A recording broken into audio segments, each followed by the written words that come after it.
Oh, Bob, the way this Elrufai case is going now, it look like this guy will be in prison for at least a little bit longer.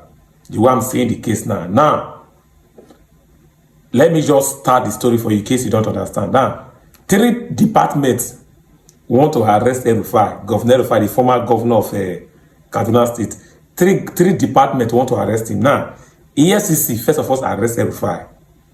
So when the EFCC arrested Elrufai, then after they are finished with their own, they hand over Elrufai to ICVC, or ICVT, I don't know.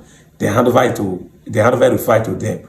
Now, Elrufai now is still with the ICVT, I don't know. He's still with them.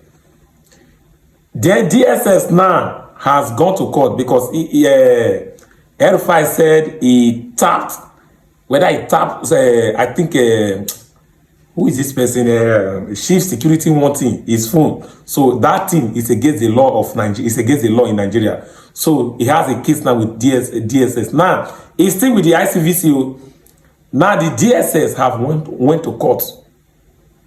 Now and court asked them, where is the Elrufai? They say no. They say Elrufai is still with the ICVT. So they didn't come with Elrufai. Now the court have enjoined the case. The DSS, the court have enjoined the case to April 3rd. In fact, let me show you the video first. Just watch the video. So basically, those who want me to sort of what transpired today in court, knowing that it's a celebrated case and everybody's been watching, killing, Nigerians have been watching to see exactly how this is going to play out. What exactly transpired in court this morning? The matter was fixed for arraignment. The defendant was supposed to take his plea this morning, whether he's guilty or not guilty. He's charged. Unfortunately, we couldn't produce the defendant because he's been detained by ICPC. Like you know, DSS has no control over ICPC. So it was against that backdrop that we sought for an adjournment to enable us to use him for arraignment. And then the matter has now been fixed for 23rd of April 2026 for arraignment. Okay, in a twist of fate, he has also sued the DSS for 2 billion naira on abuse of court process. How would you react to that? We also thought it was going to come up this morning on his fundamental rights. No. What happened was he filed an application before this thing seeking to quash the charge. And it was in that application he sought for a relief for 2 billion naira. So that application is not right for hearing. It's premature. And we made that point to court that until the defendant is arraigned, no application can be entertained. So that's the position.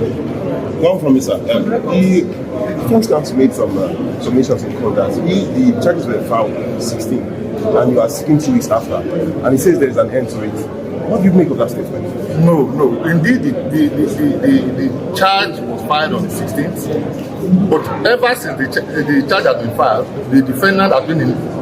He was first in EFCC custody, then subsequently he was taken to ICPC. We have no control over what ICPC and EFCC, do with the defendant. So we explained that to the court, and the court, indulged us.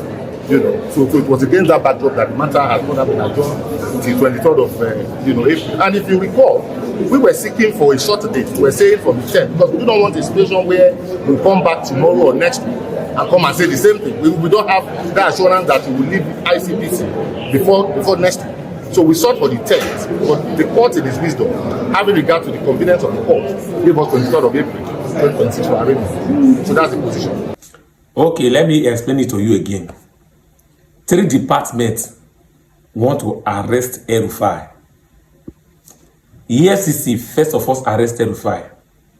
After they are finished with their own, then they throw it to ITVC. ITVC trap him, so it's still with them. Now DSS said Elrufai said in a broadcast that he tapped someone's phone, and in Nigeria constitution is against the law. So now DSS went to court, and Elrufai is still with the ITVC. DSS went to court, and the court asked them, where is Elrufai? They said Elrufai is still with the ITVC. Now the court has enjoined the case to 3rd of April. Now, when the ITVC now, we don't know how long Elrufai will be there. When the ITVC now release Elrufai now, then DSS will capture Elrufai. Then he will be with them for that 2 months till that April 3rd before they will arrange him in court. Then before they will talk about bail. Before they will talk about bail, to tell you that Elrufai may spend up to 2 months in DSS cell. We don't even know how long it will be with the ICVC. We are just talking about the DSS on the loan. He may spend 2 months there. You see something there? Elrufai was the one that first of all sued the DSS. We say because DSS stand on his fundamental human rights. So Elrufai sued DSS for 2 billion naira. Some people are saying that the government is really standing on Elrufai for the matter human rights. Now, who first of all started this thing? Who first of all started? Many people today now are supporting Elrufai because Elrufai is in ADC and they are looking that Elrufai has the power to at least brainwash the Northers to support Peter Obi. But let's say the truth. It is bitter, but it is better. Who first of all started this thing? When Elrufai was a governor, if people came out to tell you how Elrufai oppressed the guy, you will be shocked. You will be shocked. See, there is something that said that he that diggeth the pit shall fall inside the pit. Now, that is what Elrufai is going through now. They are the one who first of all started. For those remaining in power, don't forget, one day you will leave the power. And when you leave there, they will also suppress you. What Elrufai is going through now, I know people want him released because of the ADC, but those of you in power know that one day you will leave the power. And once you leave the power, guy, your own is finished. The government can do whatever they want to do.